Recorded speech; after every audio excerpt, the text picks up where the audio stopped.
अस्सलामु अलैकुम वरहमतुल्लाहि वबरकातुहू। सवाल है कि इंसान कोई भी काम करे तो सबसे पहले उसे असबाब इख्तियार करने होते हैं या तवक्कुल करना होता है। वालेकुम अस्सलाम वरहमतुल्लाहि वबरकातुहू।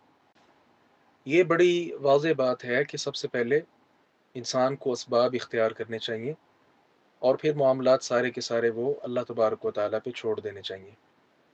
इस पर कई अहादीस मुबारका और बाद आयात भी हैं कुरान में। अल्लाह रब्बुल इज़्ज़त ने कहा है कि फ़इज़ा अज़मता फ़तवक्कल अला अल्लाह। जब आप अज़म कर लें तो फिर अल्लाह ताला पे तवक्कुल करें। तो पहले अज़म है और फिर तवक्कुल है। इसी तरह नबी मुकरम सल्लल्लाहु अलैहि वसल्लम की हदीस मुबारका है, आपने फरमाया इअक़िलहा व तवक्कल। उस शख्स के बारे में जामे तिर्मिज़ी की रिवायत है जिसने आपसे पूछा था कि मैं जब आता हूँ तो सवारी इसको क्या करूँ, अल्लाह तवक्कुल छोड़ दूँ? तो आपने फरमाया नहीं, पहले इसका घुटना बांधो और फिर अल्लाह तबारक व तआला पे तवक्कुल करो। ऐसे ही जैसे आप नमाज़ पढ़ने आए हैं और आपके पास बाइक है, गाड़ी है, तो आप अगर उसे लॉक नहीं करते, ऐसे खुला छोड़ देते हैं और आकर नमाज़ पढ़ें और कहें कि मेरा तवक्कुल बड़ा मज़बूत है, तो ये दुरुस्त ना होगा। पहले उसे लॉक करें, असबाब जो हैं वो इख्तियार करें और फिर अल्लाह तबारक व तआला पे तवक्कुल करें कि इंशाअल्लाह इसको कुछ नहीं होगा। और नबी मुकरम सल्लल्लाहु अलैहि वसल्लम की सीरत तय्यबा की तरफ भी अगर आप नज़र दौड़ाएँ तो ये बातें बड़ी वाज़ेह हैं। मिसाल आपकी हिजरत का सफ़र ही आप देख लें। तो आपने जब हिजरत की है, हिजरत के लिए आप रात के वक़्त निकले हैं, ये सारे असबाब हैं। रात के वक़्त आप निकले, फिर इसी तरह आप जब पहुँचे हैं तो अबू बकर सिद्दीक़ रज़ियल्लाहु अन्हु के बेटे जो अब्दुल्ला थे, वो ख़बर लाते। इसी तरह जो अबू बकर की बेटी अस्मा है, वो खाना वग़ैरह लेकर आती। इसी तरह इनका जो ग़ुलाम था आमिर इब्न फ़ुहैरा, तो वो भी इस तरह के मामलात देखते, निशानात मिटाते वग़ैरह वग़ैरह बकरियाँ चराने के साथ। तो इसी तरह फिर आप गार में जाकर छुपे, ये सारे असबाब हैं। ये सारे असबाब इख्तियार करने के बावजूद भी जब देखा कि अबू बकर सिद्दीक़ रज़ियल्लाहु अन्हु मुतमईन नहीं है, तो फिर अल्लाह रब्बुल इज़्ज़त की जो वो आयत हैं, नबी अलैहिस्सलाम का कहना कि ला तहज़न इन्नल्लाह मअना, जिस तरह अल्लाह रब्बुल इज़्ज़त ने वो सारा किस्सा बयान किया है। तो पहले ये असबाब इख्तियार किए हैं और उसके बाद जो है फिर अल्लाह तबारक व तआला पे तवक्कुल किया गया है। इसी तरह आप ग़ज़वात सारे देख लें, तो सहाबाए किराम ने जो असबाब हैं वो इख्तियार किए हैं।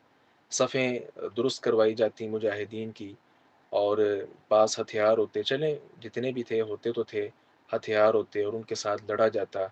और फिर ग़ज़वा बदर के मौके पे आप जानते हैं कि नबी अलैहिस्सलाम अलग हुए और आप दुआ में मगन हो गए, गिरिया ज़ारी कर रहे हैं अल्लाह तबारक व तआला से, तो आपकी चादर भी नीचे गिर गई और दुआ जो है वो बड़े इल्हाह के साथ आप फरमा रहे थे। हत्ता कि अबू बकर सिद्दीक़ रज़ियल्लाहु अन्हु को तरस आ गया नबी अलैहिस्सलाम की हालत देखकर। तो ये सारे असबाब पहले पहले इख्तियार किए गए और फिर अल्लाह ताला पे तवक्कुल किया गया, अल्लाह से दुआएँ की गई, अल्लाह ताला ने फ़तह नसीब फ़रमाई। ग़ज़वा खंदक आप देख लें, इतनी बड़ी-बड़ी खंदकें खोदी, ये सारे असबाब हैं। ये सारे असबाब इख्तियार करके फिर तवक्कुल किया है। तो नबी अलैहिस्सलाम की सीरत ही आप देख लें तो इंशाअल्लाह बेशुमार आपको इस तरह के वाक़यात और क़िसस इंशाअल्लाह मिल जाएँगे। तो आदमी मरीज़ है, तो नबी अलैहिस्सलाम ने इरशाद फरमाया इबादल्लाह तदावव, अल्लाह के बंदो दवाई लिया करो, मेडिसिन लो। अब एक आदमी कहता है जी मैं मेडिसिन नहीं लेता, मेरा अल्लाह पे तवक्कुल है। नहीं, उसको असबाब इख्तियार करने चाहिए। अल्लाह ताला ने कोई मर्ज़ ऐसी नहीं उतारी जिसकी दवा ना उतारी हो, तो दवा जो है वो लेनी चाहिए। तो एक बात और भी समझने वाली है, असबाब असल नहीं होते। अल्लाह तबारक व तआला पे जो तवक्कुल है, ये असल चीज़ है। असबाब ये असबाब हैं। अब एक आदमी मेडिसिन लेता है, इसके बावजूद भी शिफा याब नहीं होता, तो ये सिर्फ़ असबाब हैं। इन असबाब को मुअत्थिर करना, ये अल्लाह तबारक व तआला का काम है। तो बसा औक़ात ऐसा होता है कि आप एक डोज़ लेते हैं, तो ठीक हो जाते हैं।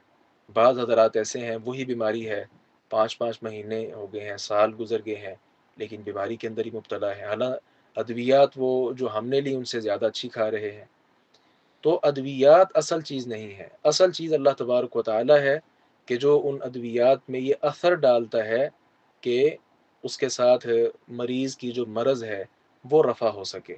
इसलिए असबाब इख्तियार करके भी इंसान को ये नहीं चाहिए कि वो समझे कि अब मैंने सब कुछ कर लिया। نہیں، اسباب اختیار کرنے کے بعد توکل لازمی ہے کہ اللہ تبارک و تعالیٰ پہ بھروسہ کیا جائے، کیونکہ معاملات کو بہتر اسی نے کرنا ہے۔ جی، السلام علیکم ورحمۃ اللہ وبرکاتہ۔